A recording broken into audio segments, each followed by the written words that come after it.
ٹھیک. تو جتنے بھی اعمال ہیں یہ سارے کے سارے فرع ہیں، شاخ ہیں، اور اصل کیا ہے؟ اصل اخلاق ہے.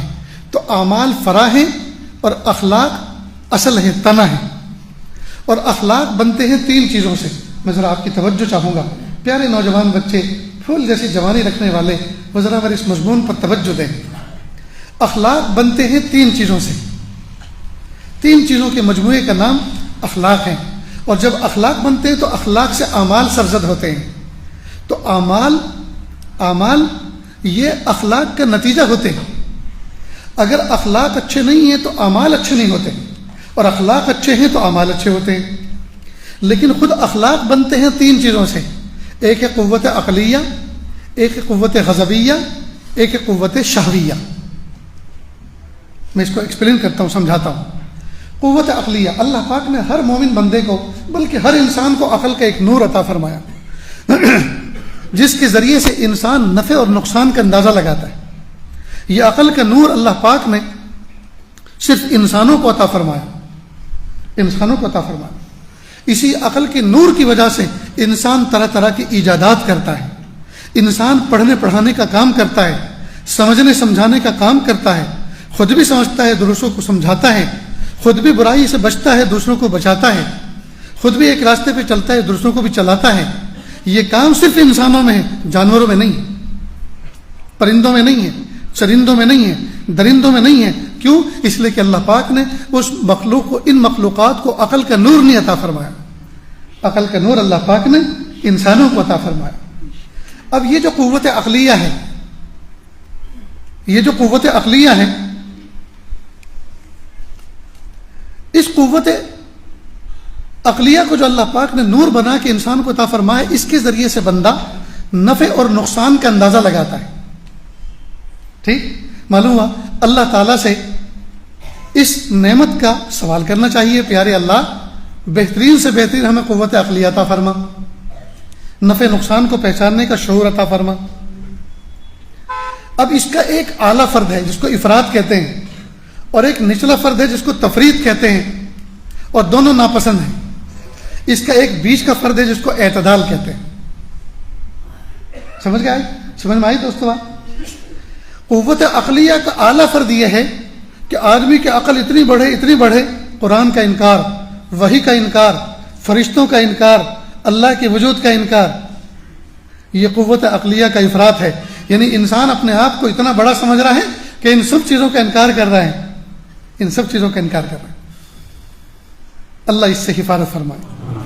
اور تفریط یہ ہے کہ اتنا بیوقوف ہو کہ آدمی موٹی موٹی بات بھی نہ سمجھے. بعض مرتبہ بڑے چھوٹے کو کہتے ہیں، بھائی اتنی بھی فہم نہیں تمہارے اندر، کیا بیوقوف پناہ ہے، اتنی بات بھی تم نہیں سمجھتے. استاد شاگرد کو کہتا ہے، باپ بیٹے کو کہتا ہے، سمجھدار دوسرے کو کہتا ہے کہ بھائی اتنی موٹی بات آپ نہیں سمجھتے. معلوم ہوا قوت عقلیہ کی تفریط یہ ہے کہ آدمی موٹی موٹی باتوں کو بھی نہ سمجھے. تو تفریط بھی غیر مطلوب اور افراط بھی غیر مطلوب. عقل کا وہ درجہ کہ جس میں وحی کا، فرشتوں کا، اللہ کے وجود کا انکار کرے، حشر نشر کا، یوم آخرت کا انکار کرے، یہ بھی غیر مطلوب. اور بیوقوفی اس درجے کی ہے کہ وہ حقوق ہی نہ سمجھے، اللہ کے منشے کو ہی نہ سمجھے، تو یہ بیوقوف پنا ہے، یہ بھی غیر مطلوب. اور اعتدال اس کا مطلوب ہے، اور وہ ہے حکمت. عقل کے اعتدال کو کیا کہتے ہیں؟ حکمت. تو آدمی کو اللہ پاک نے عقل کا نور عطا فرمایا. دوسری چیز جس سے اخلاق بنتے ہیں، دوسری چیز ہے قوت غضبیہ. اللہ پاک نے ایک انرجی عطا فرمائی ہے انسان کو. قوت غضبیہ کے ذریعے سے انسان نقصان دینے والی چیزوں سے اپنے آپ کی حفاظت اور پروٹیکٹ کرتا ہے. لیکن اس کا اعلیٰ فرد بھی غیر مطلوب اور نچلا فرد بھی غیر مطلوب. اس کا اعلیٰ فرد یہ ہے کہ آدمی ہر وقت غصے میں رہے اور بھیڑیا بن جائے، ہر وقت لوگوں کو پھاڑ کھانے کو آئے، ہر وقت تکلیفیں پہنچائے، ہر وقت ظلم کرے، ہر وقت ڈانٹ ڈپٹ کرے. یہ بھی غیر مطلوب ہے دوستو، یہ افراط ہے. لہذا گھروں کے اندر میری ماں بہنیں بھی غور سے سنیں، اور میرے بھائی جو میری نظروں کے سامنے بیٹھے وہ بھی غور سے سنیں. بہت سے گھروں کے اندر بگاڑ کی وجہ ماں یا باپ کا بیجا غصہ ہے. مثال کے طور پر ایک لڑکی راتوں کو دیر تک فون پر جاگتی رہتی ہے، چھپ چھپ کے کال کرتی ہے، جی اپنے فوٹو سینڈ کرتی ہے، وہاں سے ماں کو پتہ ہے، لیکن ہمت اس لیے نہیں ہو رہی شوہر کے سامنے کہنے کی، بچی کے سامنے کہنے کی اس لیے ہمت نہیں ہو رہی کہ وہ تو اس کو مار دے گا، وہ تو گھر میں سے نکال دے گا، اس وقت ہماری اور عزت تار تار ہو جائے گی، اس لیے وہ کہہ بھی نہیں سکتی اور سہ بھی نہیں سکتی۔ کیوں؟ اس لیے کہ باپ کی قوت غضبیہ اعلیٰ درجے کی۔ معلوم ہوا چاہے ماں، چاہے باپ، چاہے گھر میں کوئی بھائی بہن اگر غصے کی مقدار اتنی وافر رکھتا ہے کہ دوسرے لوگ حق بات کہتے ہوئے اس کے سامنے ڈرتے ہیں، صاف بات کہتے ہوئے ڈرتے ہیں، تو اس کا مطلب یہ ہے کہ یہ صلاحیت جو اللہ پاک نے عطا فرمائی ہے یہ اس درجے کی ہے جو افراد کے درجے کو پہنچی ہوئی ہے، اور یہ مضر ہے۔ اور قوت غضبیہ کی تفریط یہ ہے کہ آدمی کو غصہ ہی نہ آئے، اتنا بحث ہو جائے کہ غصہ ہی نہ آئے۔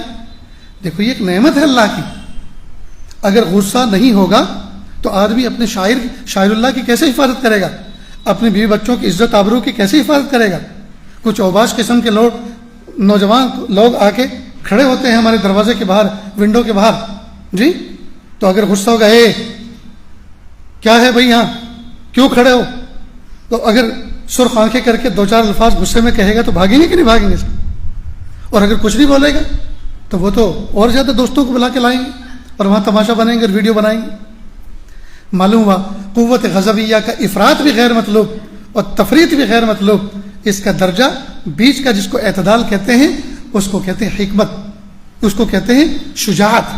قوت غضبیہ کا جو اعلیٰ فرد ہے، یہ اعتدال کا فرد ہے، اس کو کہتے ہیں شجاعت، یہ مطلوب ہے شجاعت مطلوب۔ اس لیے غصہ دوستو ایک انرجی ہے، غصہ اللہ کی ایک نعمت ہے، جیسے پیسہ اللہ کی ایک نعمت ہے، لیکن اسی پیسے سے کوئی جوا کھیلے تو غلط کر رہا ہے، شراب پیے تو غلط کر رہا ہے، نشے کی چیزیں خریدے تو غلط کر رہا ہے، کسی پر ظلم کرنے کی پلاننگ پیسے کے ذریعے سے کرے تو غلط کر رہا ہے، اللہ کی نعمت کو غلط جگہ استعمال کر رہا ہے۔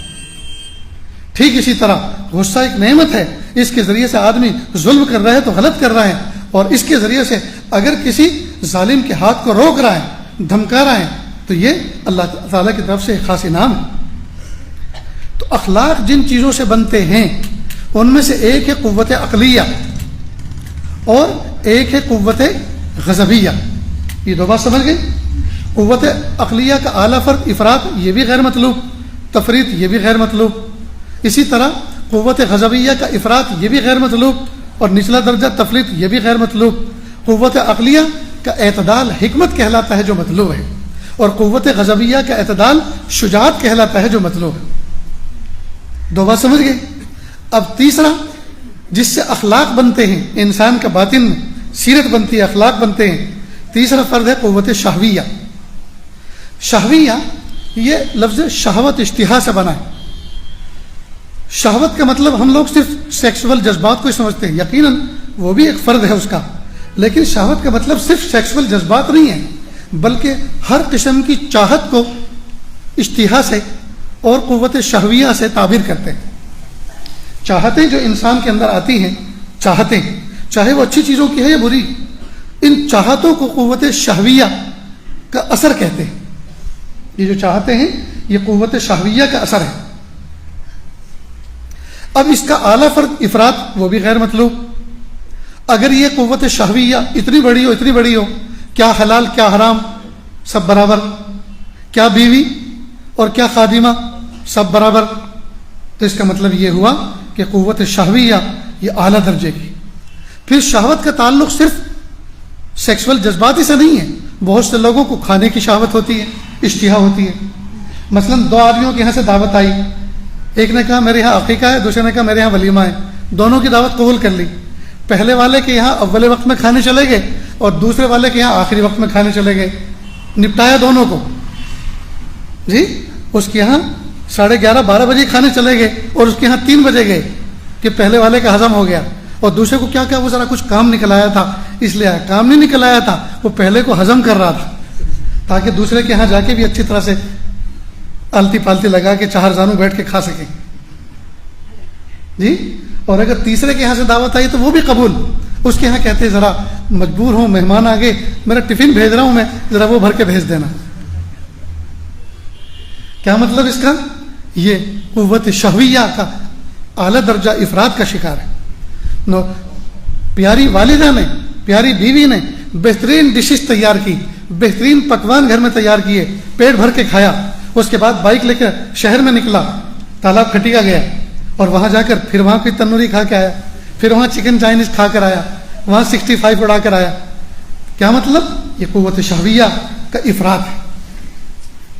بہترین کپڑے ڈریسز موجود ہیں، لیکن ایک مرتبہ دیکھا کہ یار یہاں نیا مال بنا ہے، چلو یہاں دیکھ کے آتا ہوں. وہاں سے ٹی شرٹ لے کر آ رہا ہے، وہاں سے جینس لے کر آ رہا ہے. جی اس کا مطلب گھر کے اندر بہترین لباس موجود ہیں، ضرورت نہیں تھی، کئی سال تک چلیں کپڑے اتنے موجود ہیں، پھر لے کر آئے، معلوم ہوا قوت شہویہ کا افراد. مالدار ہیں، گھر بہترین بنا ہوا موجود ہے، لیکن نہیں ایک اور بنا رہا ہے، ایک اور بنا رہا ہے. قوت شہویہ کا افراد ہے.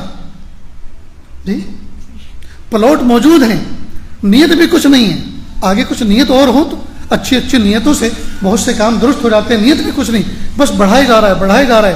کوئی نیت نہیں کہ میرے بچوں کے لیے سہولت ہو جائے، میں اس طرح سے تقسیم کر دوں گا، یہ بھی نیت نہیں ہے. بس مال ہے، سوچ رہا ہے کہ اس میں بھی لگا دو، اس لائن میں بھی لگا دو، اس لائن میں بھی، اور پھیلتا جا رہا ہے. یہ ہرس ہی یہ قوت شہویہ کا افراد ہے. اور قوت شہویہ کی تفریط یہ ہے کہ آدمی جائز میں بھی شرمائے، جائز کو بھی جائز نہ سمجھے. ایک نوجوان بچہ تھا، اس کا نکاح ہوا، ٹھیک ٹھاک سا بچہ تھا، سیدھا سادہ سا، جس کو عام زبان میں صوفی صافی کہہ دیتے ہیں. حالانکہ یہ مقام تو بہت بلند ہے، لیکن میں عرف میں ایک بات کہہ رہا ہوں. اب اس کا نکاح ہو گیا، کسی بزرگ کے پاس گیا، حضرت نکاح ہو گیا، دعا کرنا، گناہ بہت ہوا کریں گے. ماشاءاللہ یہ چیز تو بہت اچھی طرح سمجھتے ہیں آپ لوگ. کیا کہا؟ حضرت دعا کرنا، نکاح ہو گیا، گھر والوں نے کسی طرح میرا نکاح کر دیا، اب گناہ بہت ہوا کریں گے، اس لیے آپ دعا کرنا. اب بتائیے، بیوی، حلال بیوی، تنہائی کے معاملات اس کے ساتھ عبادت ہیں، تنہائی کا وقت اس کے ساتھ گزارنا عبادت ہے، تنہائی کا عمل جو اللہ پاک نے رکھا ہے اس کے ساتھ عبادت ہے، وہ سنت ہے. لیکن عجیب بات ہے جی، اس کو وہ گناہ سمجھ رہا ہے، جائز چیز کو بھی گناہ سمجھ رہا ہے. یہ قوت شہویہ کی تفریط ہے. اور اس کا اعتدال والا حصہ اس کو کہتے ہیں عفت. اس کو کیا کہتے ہیں؟ عفت. تو حکمت، شجاعت اور عفت، یہ تین اعتدال کے درجے یاد رہیں گے انشاءاللہ. تو اللہ رب العزت نے انسان کے اندر جو اخلاق بنائے ہیں، جن اخلاق کے ذریعے سے کام وجود میں آتے ہیں، کام وجود میں آتے ہیں. تو جتنے بھی کام، جتنے بھی اعمال ہیں بندے کے، چاہے وہ بولنا ہو، چاہے وہ ہنسنا ہو، چاہے کسی کی خدمت کرنا ہو، چاہے کسی کا تعاون کرنا ہو، چاہے کسی کی رہبری کرنا ہو، جی چاہے پڑھنا پڑھانا ہو، جی چاہے کچھ مشورہ دینا ہو، چاہے کوئی سوشل ورک کرنا ہو، جی جتنے بھی اعمال بندہ وجود میں لاتا ہے، ہم میں سے جتنے بھی لوگ اعمال کرتے ہیں، یہ سارے کے سارے اعمال ہمارے اخلاق کا نتیجہ ہیں. اور اخلاق بنتے ہیں تین چیزوں سے.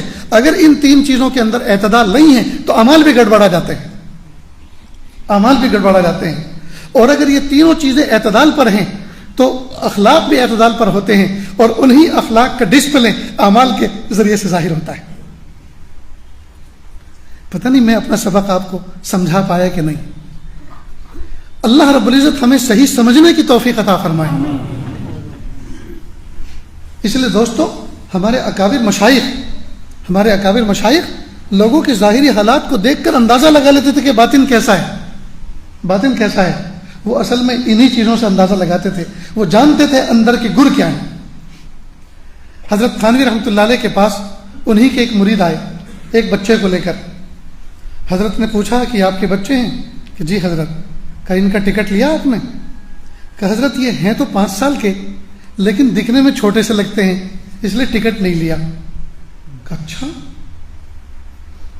کہا وہ جو میں نے آپ کو اجازت خلافت دے رکھی ہے دین کی خدمت کرنے کی، وہ میں واپس لیتا ہوں. کہ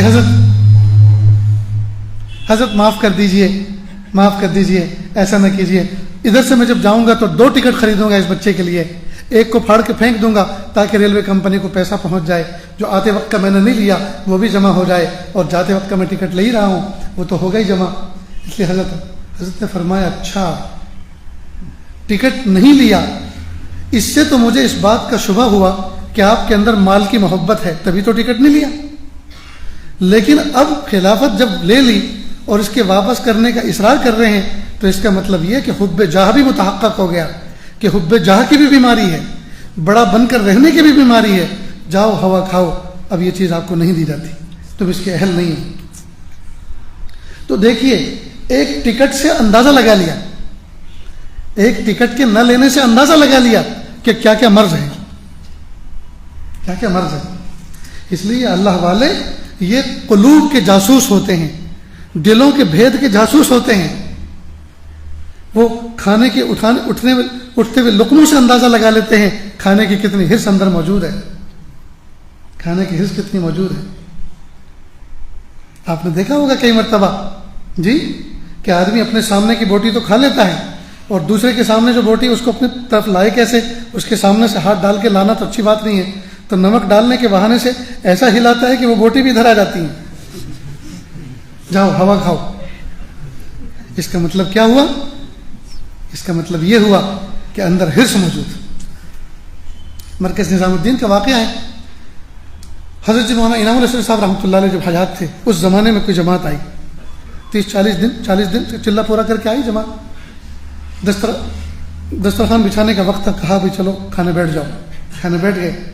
جیسے کھانے بیٹھے تو فوراً اس کے بعد کہا اچھا بھائی دیکھو 40 دن میں آپ دعائیں سیکھ کر آئے ہیں، نمازیں سیکھ کر آئے ہیں، فکر آخرت تمہارے اندر آیا ہے، شوق آیا ہے، اس کو باقی رکھیں اور مسجد وار جماعت میں جڑے رہیں، گھر کی تعلیم کو زندہ رکھیں، کتابوں کو پڑھیں، علماء صلحاء سے رابطہ کریں، جوڑیں، اس طرح سے نصیحت کی اور جائیے، بیوی بچے انتظار کر رہے ہوں گے۔ امیر صاحب نے کہا کہ حضرت کارگزاری تو بھی باقی ہے، کہ نہیں کارگزاری تو ہو چکی۔ تو امیر حضرت نے جب یہ کہا کارگزاری تو ہو چکی تو امیر صاحب نے تیز تیز آنکھوں سے اپنے ساتھیوں کو دیکھا، میری اجازت کے بغیر کس نے کارگزاری سنا دی؟ تو سب نے کہا ہم نے تو نہیں سنائی۔ حضرت سمجھ گئے، حضرت نے فرمایا کہ اصل میں کسی نے نہیں سنائی، لیکن یہ جو آپ دسترخوان پہ بیٹھ کر کھانا کھا رہے تھے یہ کارگزاری تو تھی۔ آپ کے لقمے چھوٹے تھے یا بڑے تھے، کس کے ہاتھ تیز چل رہے تھے، کس کے آہستہ چل رہے تھے، کون کس کے سامنے سے بوٹی کھینچ رہا تھا، یہ سب اندازہ ہو گیا کہ کتنے بنے ہیں اور کتنے بگڑے ہیں، کتنا سیکھا ہے اور کتنا کچا پن باقی ہے۔ میرے بھائیوں یہ اللہ والے یہ قلوب کے جاسوس ہوتے ہیں، یہ دلوں کے بھیدی ہوتے ہیں۔ ان کے سامنے بیٹھو تو نظروں کو بھی سنبھال کے رکھو، دل کی کیفیات کو بھی سنبھال کے رکھو، اپنے آپ کو بھی سنبھال کے رکھو۔ ہمارے چند جملوں سے اندازہ لگا لیتے ہیں کہ ہماری ہسٹری کیا ہے۔ ہومیوپیتھک والے جو ڈاکٹر ہوتے ہیں وہ پہلے دن پیشنٹ سے اچھا خاصا ٹائم لیتے ہیں، کوئی 15 منٹ لیتا ہے، کوئی آدھا گھنٹہ لیتا ہے، بہت سارے سوالات کرتا ہے اور انہی سوالات سے وہ اندازہ لگا لیتا ہے اس کی بیماری کا، اسی کے اعتبار سے دوا تجویز کرتا ہے۔ تو جب ڈاکٹروں کا یہ حال ہے کہ وہ اندازے لگا لیتے ہیں، جی یہ اللہ والے بھی گفتگو سے اندازے لگا لیتے ہیں، چال چلن سے اندازے لگا لیتے ہیں، اٹھنے بیٹھنے سے اندازے لگا لیتے ہیں۔ کسی زمانے میں جب یہ پورا خطہ ایک تھا، اس زمانے کی بات ہے، اس زمانے میں اساتذہ اس بات کی کوشش کرتے تھے طلبہ کو جو کتاب پڑھنے آتے تھے اگر اس کتاب کے مصنف موجود ہیں، حیات ہیں، تو اپنے شاگرد کو کہتے تھے بیٹا اپنے استاد کے پاس پڑھ کر اس کتاب کو آؤ، اسی استاد کے پاس پڑھ کر آؤ جو اس کے مصنف ہے۔ تو ایک کتاب پتہ نہیں منطق کی تھی، فلسفے کی تھی یا فقہ کی تھی، اس کے استاد اس کے رائٹر تھے افغانستان میں۔ تو استاد نے کہا جاؤ بیٹا افغانستان اور وہاں جا کر استاد کے پاس پڑھ کر آؤ۔ اب یہ بچہ پیدل نہ جانے کیسے کیسے وہاں پہنچا، ہفتوں مہینوں لگ گئے۔ اب یہ جب دروازے پہ پہنچا، استاد اس وقت کھانا کھا رہے تھے، کہ کون؟ حضرت میں فلاں علاقے سے آیا ہوں اور میں ایک طالب علم ہوں، آپ کے پاس پڑھنے کے لیے آیا ہوں، بعد میں پڑھنے کی بات کرو، بھوکے ہوں گے، کھانے کے وقت دسترخوان لگائے، ہاتھ دھو کر کھانے بیٹھ جاؤ۔ کھانے بیٹھ گئے۔ اب کھانے کے بعد کہا اب بتاؤ کس لیے آئے ہو؟ حضرت وہ جو آپ کی کتاب لکھی ہوئی ہے، آپ اس کے رائٹر ہیں، مصنف ہیں، میں آپ کے پاس پڑھنے آیا ہوں۔ کہا کتاب تو میں آپ کو نہیں پڑھا سکتا، کوئی اور خدمت ہو تو بتاؤ۔ کہ حضرت نے تو صرف پڑھنے آیا ہوں۔ نہیں پڑھا تو میں نہیں سکتا۔ مایوس ہو کر واپس آ گیا۔ جب اپنے استاد کے پاس آیا کہ حضرت انہوں نے تو منع کیا کتاب پڑھانے سے، کتاب پڑھانے سے منع کیا۔ کہ اچھا، کہ آپ نے کوئی گستاخی تو نہیں کی؟ نہیں حضرت کچھ بھی نہیں، کھانے بیٹھے ہوئے تھے، دسترخوان بچھا ہوا تھا، مجھے بٹھا دیا، اور کھانے کے بعد جب پوچھا کہ کیا مقصد ہے، کیوں آئے ہو، میں نے کہا جی اتنی مشقت اٹھا کے صرف اس کتاب کو پڑھنے کے لیے آیا ہوں جس کو آپ نے لکھا ہے۔ تو کہا اگر پڑھنے آئے ہو تو کتاب تو میں آپ کو نہیں پڑھا سکتا، اور کوئی کام اور خدمت ہو تو بتاؤ۔ یہاں تک کہ میں تو آ گیا واپس۔ تو استاد نے سمجھا کہ ضرور اس نے کھانے پینے میں کوئی ایسی گڑبڑی کی ہوگی جس سے استاد کو رنجیدگی پہنچی۔ چنانچہ دسترخوان لگایا گیا، اس بچے کے ہاتھ دھلوائے اور کہا کہ چلو کھاؤ میرے ساتھ۔ کھانا شروع کیا۔ اب یہ جو بچہ کھا رہا تھا اس پہ کڑی نظر رکھی کہ دیکھیں یہ کس طرح سے کھاتا ہے۔ تو کھاتے ہوئے اس کی ایک خامی نظر آئی، ڈیٹیکٹ ہوئی، اور وہ خامی کیا تھی کہ سالن کے تناسب سے لقمہ بڑا بنا رہا تھا۔ سبزی اور سالن جو بھی کچھ تھا اس کے لیے جتنے درجے کا لقمہ ہونا چاہیے تھا تو لقمے کے مقابلے میں سبزی زیادہ اٹھا رہا تھا۔ لقمہ چھوٹا اور سالن زیادہ لے رہا تھا، سبزی زیادہ لے رہا تھا۔ تو سمجھ گئے اوہو اس کے اندر طبیعت میں اعتدال نہیں ہے۔ اس لیے وہ استاد بازوق تھے، انہوں نے کہا کہ یہ کتنی تکلیف کا میرا باعث بنے گا۔ ابھی تو ایک چیز میں عدم اعتدال سمجھ میں آیا، اور نہ جانے کن کن چیزوں میں بعد میں پتہ چلے گا۔ کیوں دکھ اٹھائے اور دکھ سہے، تکلیف اٹھائی، ابھی سے اس کو رخصت کر دیتے ہیں۔ پہلے کہیں اخلاق سیکھ لے، کہیں پہلے اپنے عادات کو درست کر لے، اس کے بعد ہمارے پاس آئے۔ میرے بھائیوں، ہم اپنے اخلاق کو درست کریں، اور اخلاق کے لیے جو 3 چیزیں بنیادی ہیں، قوت غضبیہ، قوت عقلیہ، قوت غضبیہ، قوت شہویہ، اللہ تعالیٰ سے اس کا اعتدال مانگیں، اس کا اعلیٰ فرد مانگیں، اور اس میں جو افراط و تفریط ہے اس سے بچیں۔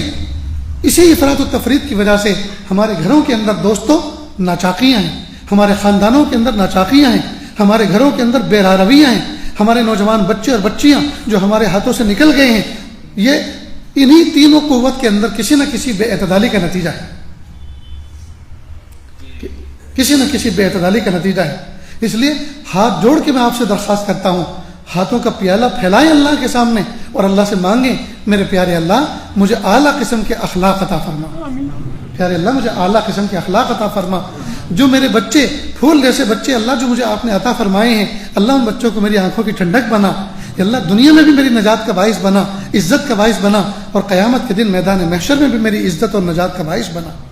اور دوستو، یہ جو موضوع ہے کہ فکر آخرت جتنا ہمارے اندر اجاگر ہوگا، اللہ تعالیٰ کے سامنے جواب دہی کا جتنا زیادہ احساس ہمارے اندر ہوگا، جتنا جواب دہی کا احساس ہمارے اندر ہوگا، اتنا ہم راہ راست پہ رہیں گے۔ اس لیے دوستو، کسی کمپیوٹر آپریٹر سے، کسی کمپیوٹر ڈیزائنر سے آپ یہ لکھ کے لگائیں اپنی دیواروں پر، جہاں لیٹتے ہیں سامنے آپ کی نظر رہے، میں ہردم اللہ کی نظر میں ہوں، میں ہردم اللہ کی نظر میں ہوں۔ اللہ دیکھ رہا ہے، اللہ سن رہا ہے، اللہ دیکھ رہا ہے، اللہ سن رہا ہے، میں جو بول رہا ہوں وہ بھی سن رہا ہے، اور جو میں کر رہا ہوں اس کو بھی دیکھ رہا ہے۔ الم یعلم بان اللہ یرا، کیا تو نہیں جانتا، کیا تجھے خبر نہیں ہے کہ اللہ تعالیٰ تجھ سے واقف ہے، تجھے دیکھ رہے ہیں۔ ان ربک لبالمرصاد، بے شک تیرا رب تیری گھات میں ہے۔ اس قسم کے تذکیری جملے ہم اپنے آفس کے اندر یا جن مقامات پر گناہ سرزد ہو سکتے ہیں ان مقامات کے اوپر ہم لگا کے رکھیں، تاکہ ہمیں وہ بار بار ریمائنڈر دیتے رہیں، ہمیں بار بار ریمائنڈر دیتے رہیں۔ ہم اپنے سیل فون کی اسکرین پر اس کو لگائیں، ہم ڈیسک ٹاپ پہ اس کو لگائیں، کہ اللہ تعالیٰ دیکھ رہے ہیں، اللہ سن رہے ہیں، بے شک اللہ تعالیٰ تیری گھات میں ہے، ان ربک لبالمرصاد، بے شک تیرا رب تیری گھات میں ہے۔ اگر ہم ان چیزوں کو سامنے رکھیں گے تو انشاءاللہ، اور اس کا مراقبہ کریں گے، اس کو اپنے اندر اتاریں گے، میرا رب میرے ساتھ ہے، ہردم میں اپنے رب کی نظر میں ہوں، تو انشاءاللہ غلطی نہیں ہوگی، انشاءاللہ غلطی نہیں ہوگی۔ آپ نے دیکھا ہوگا کہ اگر کوئی بچہ نماز کے اندر پیچھے کی صف میں شرارت کر رہا ہے اور اس کے ساتھی اس کو کوہنی مار کے کہتا ہے تیرے ابا تجھے دیکھ رہے ہیں، تو بچہ ایک دم چپ چاپ سیدھا ہو جاتا ہے، اور سجدے میں جا کر کئی مطلب پیچھے دیکھتا بھی ہے کہ ابا پیچھے ہیں کہ نہیں ہے، اور نہیں ہوتے ہیں تو پہلے سے زیادہ شرارت کرتا ہے۔ تو ابا کا کوئی احساس دلا دے کہ تیرا ابا تجھے دیکھ رہا ہے، بچے کو کوئی احساس دلا دے تو بچہ شرارت نہیں کرتا۔ اگر کوئی بندے کو اس بات کا احساس پیدا کرا دے تیرا رب تجھے دیکھ رہا ہے، تو پھر یہ بندہ گناہ نہیں کرتا، گناہ نہیں کرتا۔ اور دوستو، دنیا میں جتنے بھی نقصان ہوتے ہیں یہ کسی غفلت کا نتیجہ ہوتے ہیں۔ اگر کوئی ماہر ڈرائیور گاڑی چلا رہا ہے اور اچانک ایکسیڈنٹ ہو جائے، اس سے کوئی پوچھے بھائی آپ تو اتنے ماہر ہو کہ آپ سے تو ڈرائیونگ ہم نے سیکھی ہے اور آپ نے یہ کیسے غلطی کر ڈالی، کہ یار مت پوچھو، میں ادھر کو دیکھ رہا تھا, تھوڑا سا غافل ہوا اصل راستے سے اور فوراً گاڑی ٹھک گئی.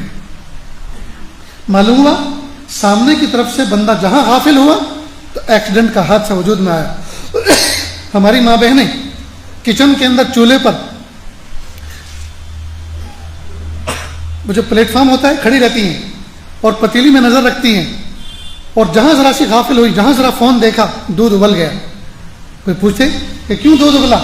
کہ اتنی دیر سے کھڑی تھی بالکل ہلنا ہی, اتنی دیر سے دیکھ رہی تھی دودھ کو, بالکل اس میں جوش نہیں آیا, اور ذرا سی ادھر غافل ہوئی اور فوراً دودھ ابل گیا. معلوم ہوا اگر کچن کے اندر ہماری ماں بہن کی توجہ پتیلی سے ہٹتی ہے, دیگچی سے ہٹتی ہے تو دودھ ابل جاتا ہے, توے سے ہٹتی ہے تو روٹی جل جاتی ہے, کوکر سے اور سالن سے ہٹتی ہے تو سالن جل جاتا ہے. معلوم ہوا یہ جتنے بھی حادثے وجود میں آتے ہیں یہ سارے کے سارے کسی غفلت کا نتیجہ ہے. ٹھیک بالکل اسی طرح جب بندے کی توجہ اپنے ربا سے ہٹتی ہے تو گناہ کا حادثہ وجود میں آتا ہے. جب بندے کی توجہ اپنے ربا سے ہٹتی ہے تو گناہ کا حادثہ وجود میں آتا ہے. کیوں؟ اس لیے کہ جس وقت وہ گناہ کر رہا ہے اس وقت اس بات کو بھول چکا ہے میرا رب مجھے دیکھ رہا ہے, اور اس بات پر قادر ہے کہ اسی وقت آسمان سے بجلی گرائے اور ہلاک کر دے. اس بات پر قادر ہے کہ جن 4 دیواریوں کے اندر گناہ کر رہا ہے ساری دیواروں کو اوپن کر دے, گرا دے, اور سارے کے سارے لوگ رنگے ہاتھوں دیکھ لے. جی کیا عزت رہے گی سماج کے اندر, کیا عزت رہے گی معاشرے کے اندر؟ اللہ اس بات پر قادر ہے. ایک باغ کا مالک تھا, ملینر بلینر آدمی تھا, شہر میں رہتا تھا. باغ کہیں جنگل میں تھا, پہاڑ کے کہیں دامن میں تھا. یہ باغ کا مالک باغ میں پہنچا. وہاں ایک مالک اپنی مالن اپنی بیوی کے ساتھ وہاں رہتا تھا, بچوں کے ساتھ. جیسے یہ باغ میں انٹر ہوا تو مالک کی بیوی پہ اس کی نظر پڑی اور نظر خطا کر گئی. نظروں نے جب اس کو دیکھا تو دل میں گناہ کا جذبہ پیدا ہو گیا. فوراً اندر گیا جو اس نے فارم ہاؤس بنایا تھا اور اس مالک کو بلایا اور کہا کہ تمہارے چھوٹے چھوٹے بچے ہیں, لو یہ پیسے ذرا ان کو لے کر بازار میں گھما کے لاؤ, اور کچھ پیسے زیادہ دیے کہ کچھ چیز دلوا کے لانا. اس طرح سے اس نے تنہائی پیدا کر لی. جو مالی کی بیوی تھی اس کو اس بات کا احساس ہو گیا آج شاید میری عزت پر آ بنی ہے. وہ عفیفہ, نقیہ, تقیہ, ذکیہ قسم کی بندی تھی. اس نے سوچا ہائے آج میری عزت پر آ بنی ہے. چنانچہ جب وہ دور چلا گیا اپنے بچوں کو لے کر, مالک نے اس کو آواز دی, اس کی بیوی کو, ادھر آؤ. چنانچہ اس نے اپنی حویلی کے اندر اپنے فارم ہاؤس میں اندر بلایا. فوراً اس کو دیکھ کر مسکرایا اور کہا یہ سب کھڑکیاں بند کرو اور اندر کمرے میں آ جاؤ. بس وہ عفیف, پاک دامن, حیا کا نمونہ ذات تھی وہ لڑکی. بس وہ تو اس کی کپ کپی چھوٹ گئی. اس نے کھڑکی دروازے بند کرنے شروع کیے اور آنسوؤں کی برسات رب کے سامنے پیش کی. میرے پیارے رب آج میری عزت پر آ بنی ہے. میرے پیارے اللہ میں نے کبھی بھی کسی نامحرم کے ساتھ میں حرام تعلقات قائم نہیں کیے. میرے پیارے اللہ جب میں کنواری تھی جب میں نے کسی کے ساتھ میں حرام تعلقات قائم نہیں کیے. اب جب کہ میں کئی بچوں کی ماں ہوں اللہ اب یہ کیا مصیبت آئی ہے, اب یہ کیا میرے اوپر آزمائش آئی ہے. میرے پیارے رب میری حفاظت فرما. اب وہ کھڑکی بند کر رہی ہے, دل ہی دل کے اندر اللہ سے مناجات کر رہی ہے, آنسو بہا رہی ہے. جب ساری کھڑکی دروازے بند کر دیے ایک کونے میں اللہ کے سامنے کھڑے ہو کر رونے لگی. اب اس نے زور سے آواز دی کہ کہاں ہے تو, ابھی تک تو نے کھڑکی دروازے بند نہیں کیے. کہ جی میرے مالک میں نے سارے کھڑکی دروازے بند کر دیے لیکن ایک کھڑکی مجھ سے بند نہیں ہو رہی. اب وہ بھاری بھرکم ہو کر آیا اور کہ کون سی کھڑکی تجھ سے بند نہیں ہو رہی, کیا تو اتنی کمزور ہے کہ تجھ سے کھڑکی بند نہیں ہوتی؟ اس نے کہا مخلوق جن کھڑکیوں اور دروازوں سے دیکھتی ہیں وہ تو میں نے ساری بند کر دی, لیکن جس کھڑکی سے میرا رب مجھے دیکھ رہا ہے وہ کھڑکی مجھ سے بند نہیں ہو پا رہی. بس اتنا کہنا تھا. اس نوجوان کے پیروں کے نیچے سے زمین نکل گئی. اس نے سوچا ہائے اس نے مجھے کیسا اپنے رب کی طرف متوجہ کیا, کیسا میرے اللہ تعالیٰ کی یاد دلا دی.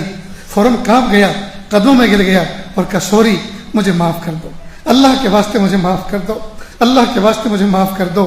تم اللہ کی اتنی نیک بندی اور میں کتنا خبیث, میں کتنا گیا گزرا انسان کہ تیرے اندر لالچ رکھتا ہوں. اللہ کے لیے مجھے معاف کر دو, اللہ کے لیے مجھے معاف کر دو. میرے بھائیوں یہ چیز اگر ہمارے اندر پیدا ہو جائے میرا رب مجھے دیکھ رہا ہے, میرا رب مجھے دیکھ رہا ہے, تو دوستو ہماری جلوت اور خلوت دونوں برابر ہو جائے. کیا مخلوق اور کیا تنہائی، ہماری سب کے سب برابر ہو جائیں گی۔ اس لیے ایک صحابی کے سامنے اللہ کے محبوب صلی اللہ علیہ وسلم نے یہ نصیحت فرمائی، اتق اللہ حیث ما کنت۔ غالباً معاذ بن جبل رضی اللہ عنہ کی نصیحت فرمائی تھی، اتق اللہ حیث ما کنت، اللہ سے ڈرتے رہو جہاں کہیں بھی تم ہو۔ کیا مطلب؟ جہاں کہیں بھی ہو۔ مجلس میں گناہ کا تصور نہیں کر رہے، کیوں کہ اس وقت اللہ کی رحمت برس رہی ہے، مجلس کا روحانی ماحول سجا ہوا ہے۔ مسجد کے اندر نماز پڑھنے آتے ہیں، وہاں گناہ کا تصور نہیں کرتے، یہ اللہ کا گھر ہے، خانہ خدا ہے۔ قبرستان میں گناہ نہیں ہوتے، کیوں؟ اس لیے کہ قبرستان ہے، ہمیں بھی مر کے یہاں آنا ہے۔ تو کچھ جگہوں پہ تو ہم آٹومیٹکلی متقی ہوتے ہیں، لیکن کمال تو یہ ہے حیث ما کنت، اللہ سے ڈرے جہاں کہیں بھی ہو۔ مسجد میں ہے تو بھی، بازار میں ہے تو بھی، حرم میں ہے تو بھی، تنہائی میں ہے تو بھی، جہاں جہاں تنہائیوں میں ہے، جہاں گناہ ہوتے ہیں وہاں بھی ہم اللہ سے ڈریں۔ یہ ہے اتق اللہ حیث ما کنت، اللہ سے ڈرو جہاں کہیں بھی تم ہو۔ اسی طرح کچھ شخصیات تو ایسی ہوتی ہیں، ان کے سامنے بندہ تقوی کے ساتھ رہتا ہے، ماں باپ کے سامنے، استاد پیر و مرشد کے سامنے بندہ گناہ کرنا تو دور کی بات ہے، تصور بھی اپنے ذہن میں نہیں لاتا، کیوں؟ استاد ہیں سامنے، ماں باپ ہیں سامنے، مرشد ہیں سامنے۔ لیکن جب یہ نہیں ہوتے تو پھر دوسروں کے سامنے محفل میں بیٹھا ہوا ہے اور گناہ کی پلاننگ کر رہے ہیں۔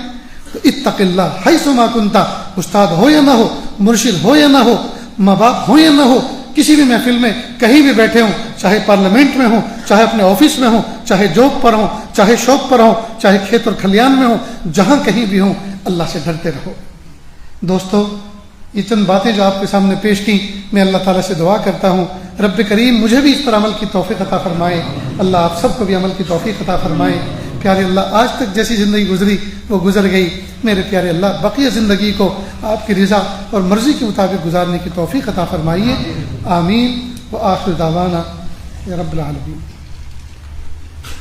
دعا سے پہلے تھوڑی سی دیر کے لیے آنکھوں کو بند کر لیں، اور مراقبے سے پہلے کچھ لوگ بیت کے کلمات پڑھنا چاہتے تھے، توبہ کے کلمات پڑھنا چاہتے تھے، یہ عاجز توبہ کے کلمات پڑھاتا ہے، میرے پیچھے پیچھے پڑھتے چلیں۔ بسم اللہ الرحمن الرحیم،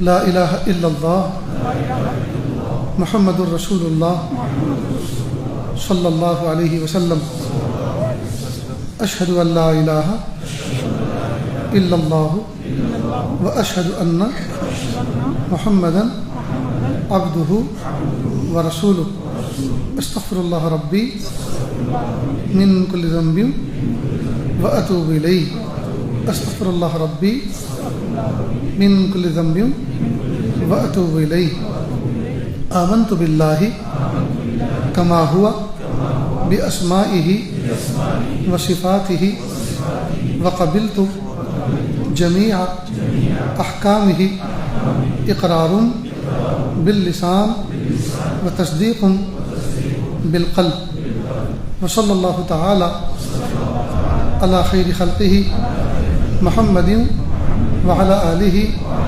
واصحابہ اجمعین برحمتک یا ارحم الراحمین۔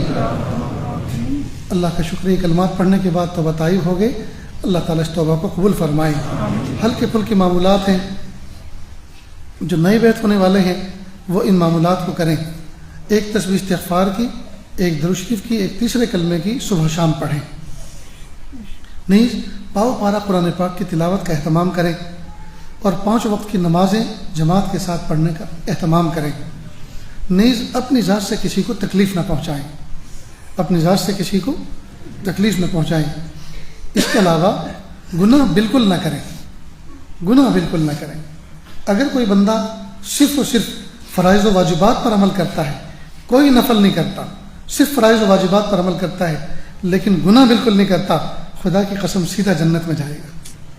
لیکن ایک بندہ فرائض و واجبات پر بھی عمل کرتا ہے، نوافل و مستحبات و سنتوں پر بھی عمل کرتا ہے، اور گناہ بھی نہیں چھوڑتا، تو جہنم میں تو ضرور جانا پڑے گا، اللہ حفاظت فرمائے۔ اس لیے دوستو، کسی بزرگ کے سامنے ان کے مریدین بیٹھے ہوئے تھے، بزرگ نے فرمایا، میرے پیارے بچوں، اللہ کا ولی بننا چاہتے ہو؟ کہ جی حضرت۔ سب کے سب بننا چاہتے ہو؟ جی حضرت۔ بس ایک کام کر لو، صرف ایک کام کرو گے نا؟ کہ حضرت کیوں نہیں کریں گے؟ اللہ کا ولی بننے کے لیے صرف ایک کام تو کر لیں گے، مر کٹ کے کر ہی لیں گے ایک تو۔ کہ سنو، اس میں بھی ڈسکاؤنٹ دیتا ہوں، ایک کام بھی کرنے کا نہیں ہے، بلکہ نہ کرنے کا ہے. ایک کام جو کرنے کو میں کہہ رہا ہوں وہ کرنے کا نہیں ہے بلکہ نہ کرنے کا ہے. جی کریں گے نا اس کو کہ جی حضرت یہ تو اور آسان ہو گیا کہ گناہ نہ کرنا, گناہ نہ کرو, جی اللہ کے ولی بن جاؤ. ولایت اور اللہ کی ولایت اور معصیت دونوں ایک ساتھ جمع نہیں ہوا کرتی. اللہ ہم سب کی حفاظت. کہنے والا بھی محتاج ہے, سننے والے بھی محتاج ہے, ہم سب کے سب محتاج بندے ہیں. آئیے اللہ کے سامنے بھیک مانگیں. دعا سے پہلے تھوڑی دیر کے لیے آنکھوں کو بند کر لیں, سر کو جھکا لیں. دنیا اور دنیا میں جو کچھ ہے اس سے ہٹ کٹ کے اللہ کی یاد میں ڈوب جائیں.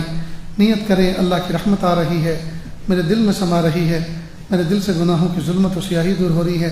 میرا دل کہہ رہا ہے اللہ اللہ اللہ.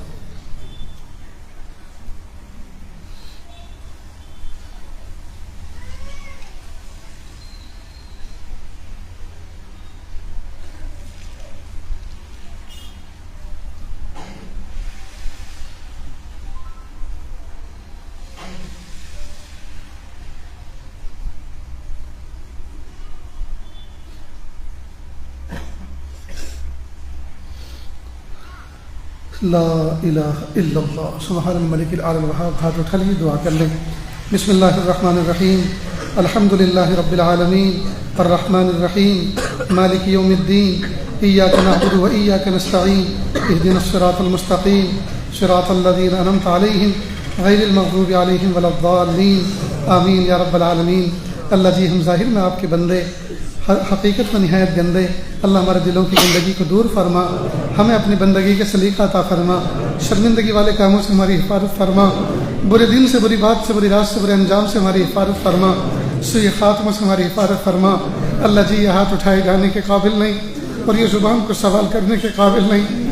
میرے پیارے رب آپ سے نہ مانگے تو کس سے مانگے, آپ سے سوال نہ کرے تو کس سے سوال کریں.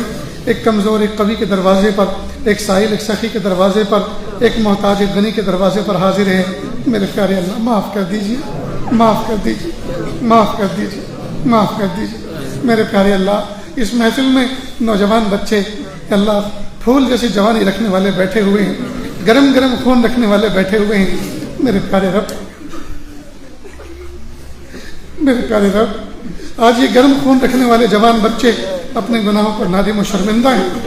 میرے پیارے اللہ پہلے زمانے میں 100 سال کی عمر پانے والے لوگوں نے پوری زندگی میں اتنے گناہ نہیں کیے جتنے کہ 20 سال کی عمر رکھنے والوں نے کر ڈالے. اور پیارے رب کچھ گناہ ایسے ہیں جو ابھی تک نہیں ہو سکے, ابھی تک نہیں ہوئے, اور وہ اس لیے نہیں کیے کہ ان سے نفرت ہے, ان کو نہیں کرنا, بلکہ ان کا ابھی موقع نہیں ملا. اگر موقع ملتا تو شاید وہ بھی کر لیتے.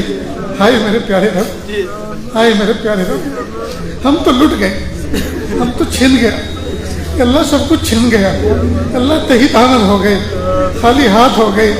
اے میرے پیارے رب لٹے ہوئے قافلوں پر راستے کے انسان رس کھا لیتے ہیں, لٹے ہوئے مسافروں کو کھانا دے دیتے ہیں, لٹے ہوئے مسافروں کو کچھ پیسے دے دیتے ہیں, لٹے ہوئے مسافروں کو کچھ توشہ دے دیتے ہیں. اے میرے پیارے اللہ ہم لٹے پیٹے آپ کے دربار میں بیٹھے ہیں. ہائے میرے پیارے رب تقویٰ لٹ گیا, تنہائیوں کی عبادت لٹ گئی, مقام احسان لٹ گیا, مقام احسان لٹ گیا, سنتیں لٹ گئیں, ماں باپ کی خدمت لٹ گئی, قرآن پاک کی تلاوت لٹ گئی. یا اللہ درود شریف پڑھنا لٹ گیا, ذکر کرنا لٹ گیا, سب چھوٹ گیا. ہائے میرے پیارے رب, یا اللہ ہمیں توفیق طاعت دے دیجئے, توفیق طاعت دے دیجئے, توفیق طاعت دے دیجئے, توفیق طاعت دے دیجئے. اللہ جی معاف کر دیجئے, معاف کر دیجئے. رب کریم معاف کر دیجئے, اچھے رب معاف کر دیجئے, سہنے رب معاف کر دیجئے, اچھے اللہ معاف کر دیجئے, اچھے اللہ معاف کر دیجئے, سہنے اللہ معاف کر دیجئے, اچھے رب معاف کر دیجئے, سہنے رب معاف کر دیجئے. اپنا بنا لیجئے, اپنا بنا لیجئے, اپنا بنا لیجئے. میرے پیارے اللہ ایک ماں کے 5 بچے ہوں, 4 صاف ستھرے ہوں, گھر میں مہمان آنے والے ہوں, اور ایک بچے نے نجاست کی ہو, گندگی کی ہو, اس پہ مکھی بھنک رہی ہو, تو ماں کی سب سے زیادہ توجہ اس بچے کی طرف ہوتی ہے کہ اچھوں کو تو کوئی بھی گود میں اٹھا لے گا, میرے اس گندے کی طرف کوئی دیکھنا بھی پسند نہیں کرے گا. میرے پیارے اللہ جس ماں کا بچہ گندا ہوتا ہے ماں کی سب سے زیادہ توجہ اس بچے پر ہوتی ہے. اللہ جی ہم سب سے زیادہ گندے ہیں آپ کے, میرے اللہ آپ کے بندوں میں سب سے زیادہ گندے بندے ہیں. اللہ جی توجہ فرما لیجئے، آپ تو 70 ماؤں سے زیادہ مشفق و مہربان ہیں، آپ توجہ فرما لیجئے، آپ ہمیں معاف کر دیجئے، آپ ہمیں دھوبی بیٹا چاند سا بنا دیجئے، دھوبی بیٹا چاند سا بنا دیجئے، اللہ ہمیں پاک کر دیجئے، اللہ ہمیں صاف کر دیجئے، ماں باپ کی آنکھوں کی ٹھنڈک بنا دیجئے میرے پیارے اللہ۔ ابھی تو نوجوان بچے کماتے بھی نہیں ہیں، ابھی تو باپ کمائی پہ راج کرتے ہیں، باپ کمائی کا ڈیزل اور پیٹرول پھونکتے ہیں، باپ کمائی کا انٹرنیٹ پیکج لیتے ہیں۔ اے میرے پیارے اللہ، پھر بھی ہم باپ کی خدمت نہیں کر پاتے، پھر بھی باپ تنہائی میں اپنی بیٹھک میں پڑا ہوتا ہے، ہم اس کے پاس آ کے نہیں بیٹھتے، نہیں پوچھتے ابا تمہارا کیا دکھتا ہے، نہیں ان کے پیر دباتے، نہیں ان کے سر پہ تیل کی مالش کرتے۔ ماں جو صبح سے شام تک خادموں کی طرح، باندیوں کی طرح، نوکرانیوں کی طرح ہمارے لیے پکوان تیار کرتی ہے، ہمارے کپڑے واشنگ مشین سے دھو کے نکالتی ہے، پرہیز کرتی ہے، اس ماں کو نہیں پوچھتے امی آپ کو کیا خدمت کی ضرورت ہے، امی آپ کو کیا چاہیے۔ ہائے میرے پیارے رب، آج کے نوجوان بچے اور بچیوں کو کیا ہو گیا، یہ فون کے ہو کر رہ گئی، انٹرنیٹ کے ہو کر رہ گئی۔ میرے پیارے اللہ، بچوں کو یہ توفیق دے دیجئے، وہ محبت کی نظر سے روزانہ صبح شام ماں باپ کو محبت کی نظر سے دیکھنے والے بنے۔ حدیث پاک میں ہے جو بچہ بچی اپنے ماں باپ کو محبت کی نظر سے دیکھے اس کو مقبول حج عمرے کا ثواب ملتا ہے۔ حدیث کے مفہوم ہے میرے پیارے اللہ، بچوں کو اپنے ماں باپ کو محبت کی نظر سے، عظمت کی نظر سے دیکھنے کی توفیق عطا فرما۔ کہ اللہ گھر جہنم کے نمونے بن چکے ہیں، اللہ ان کو جنت کا نمونہ بنا دیجیے۔ کہ اللہ گھروں کے اندر بہت سی ہماری ماں بہنیں ایسی ہیں جن کا نکاح ہوئے زمانہ گزر چکا لیکن گود اولاد سے خالی ہے، اللہ سب کو نرینہ اولاد عطا فرما، بیٹی بھی عطا فرما اور بیٹے بھی عطا فرما۔ کہ اللہ کتنے ایسے ہیں جن کا نکاح ہوئے زمانہ گزر چکا لیکن میاں بیوی میں آج تک محبت پیدا نہ ہو سکی، اللہ سچی محبت پیدا فرما، سچی الفت پیدا فرما۔ کہ اللہ کتنے ایسے ہیں جن کے بچے ہو چکے لیکن بچے نافرمان نکلے، اللہ اولاد کے دکھوں سے حفاظت فرما، اللہ اولاد کے دکھوں سے حفاظت فرما، اولاد کو فرما بردار بنا دیجئے، اللہ اولاد کو نیکوکار بنا دیجئے۔ اے میرے پیارے رب، اے میرے سونے رب، ہم آج تک آپ کی دی ہوئی نعمتوں کا شکر ادا نہ کر سکے، اللہ بروز محشر قیامت کے دن اگر ہم میں سے آپ نے ایک ایک کو تنہائی میں بلایا اور تنہائی میں بلانے کے بعد یہ کہا اے میرے بندے تم نے راتوں کی تنہائیوں میں اور راتوں کی خلوتوں کے اندر جو نافرمانیاں کی تھی، جو گناہ کیے تھے، ہم نے اپنے فرشتوں کے ذریعے سے اس کی ویڈیو تیار کروائی تھی، مووی تیار کرائی تھی، کیا اس کو ڈسپلے پہ دکھا دیا جائے؟ کیا تم اس بات کو پسند کرتے ہو اس کو دکھا دیں یا پھر اس کے بدلے تم جہنم میں جانا پسند کرو گے؟ تو پیارے اللہ، ہم میں سے کوئی مائی کلال ایسا نہیں ہے کہ اللہ جو اس کو ڈسپلے کروانا پسند کرے، سب کہیں گے اللہ نانا پیارے اللہ مت کیجیے ایسا، ہم جہنم میں کوئلہ بن جائیں گے، ہم جل کر خاک ہونا پسند کریں گے۔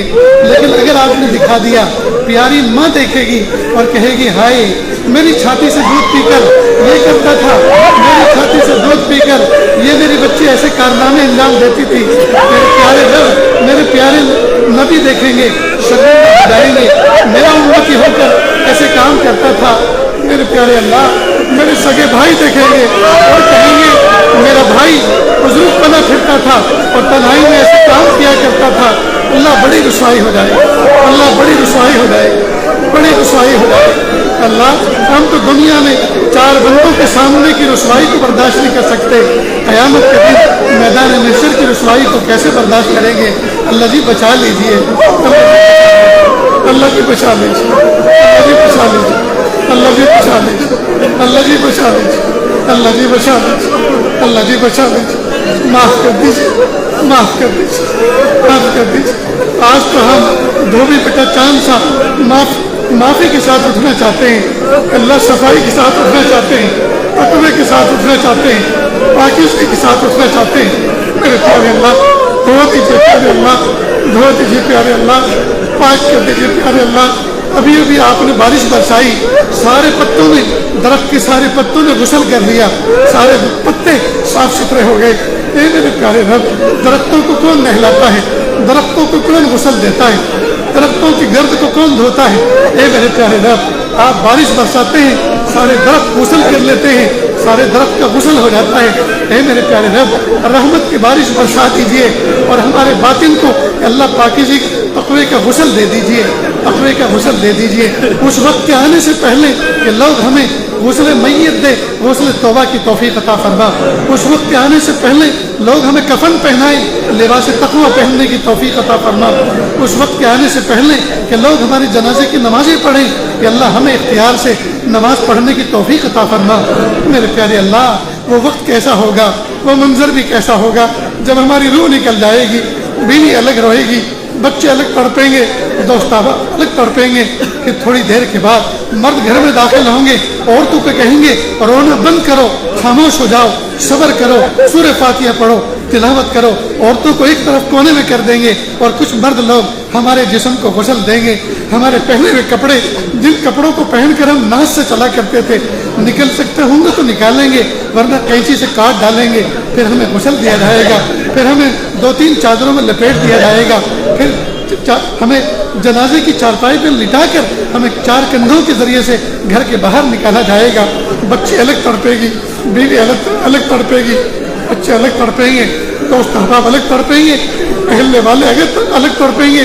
اور پھر پیارے اللہ، پھر چند قدم کے فاصلے پر ہمارے جنازے کو قبرستان میں رکھ دیا جائے گا۔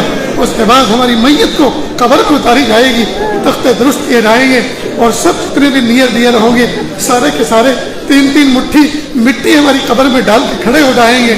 سب کے سب اپنے اپنے گھر چلے جائیں گے۔ پھر ہم ہوں گے، فرشتے ہوں گے، ہم ہوں گے، یا تو عذاب ہوگا یا جنت کا گھڑا ہوگا۔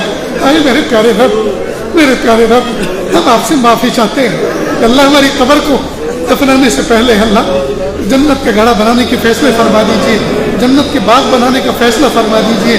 اللہ ہمیں بخشے ہوئے گنہگاروں میں شامل فرما دیجیے کہ اللہ ہماری نسلوں کی مغفرت فرما دیجیے، اللہ ہمارے گھر میں دین اور تقوی عطا فرما دیجیے، ہمارے گھر والوں کو متقی بنا دیجیے، ہمارے گھر میں دین کو زندہ کر دیجیے۔ میرے پیارے اللہ، کہ اللہ پیارے پیارے نوجوان بچے نشے کی طرف جا رہے، شراب کی طرف جا رہے، جوئے کی طرف جا رہے، کہ اللہ پیارے نبی ہوتے ایک ایک کی پیشانی کا بوسہ دیتے، ایک ایک کو سینے سے لگاتے، ایک ایک کا گریبان پکڑتے اور سمجھاتے۔ میرے پیارے رب، اب تو کوئی نبی آنے والا نہیں، کہ اللہ جو علماء ہیں، کہ اللہ ان کی زبان میں یہ تاثیر پیدا فرما، جو بھی نصیحت کریں کہ اللہ ان کے دل پر اثر کرے۔ میرے پیارے اللہ، نوجوان بچوں کو اپنے بزرگوں کے ساتھ، علماء صلحاء کے ساتھ وابستہ رہنے کی توفیق عطا فرما۔ میرے پیارے اللہ، جو مانگا عطا فرما، جو مانگنے سے رہ کے وہ بھی عطا فرما۔ اللہ جی مانگنا نہیں آتا، بن مانگی عطا فرما، مانگنے کا ڈھنگ و سلیقہ عطا فرما۔ وصلی اللہ تعالی علی خیر خلقہ محمد و آلہ و اصحابہ اجمعین برحمتک یا ارحم الراحمین۔